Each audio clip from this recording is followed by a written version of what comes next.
fuimos,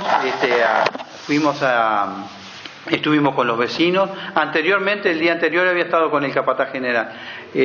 Me hago cargo de la carretera de Cuchilla, más allá que las alcaldías, los alcaldes son para las ciudades, eso está en la ley de alcaldía.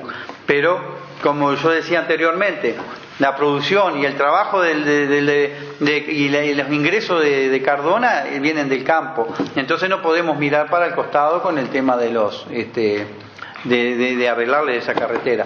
Entonces estuvimos con el intendente y llegamos a la conclusión que él vio el mal estado que estaba la carretera y bueno, y estamos trabajando a full y nos autorizaron a echarle balasto, que es lo que realmente falta, porque siempre fue una peinadita media por arriba nomás.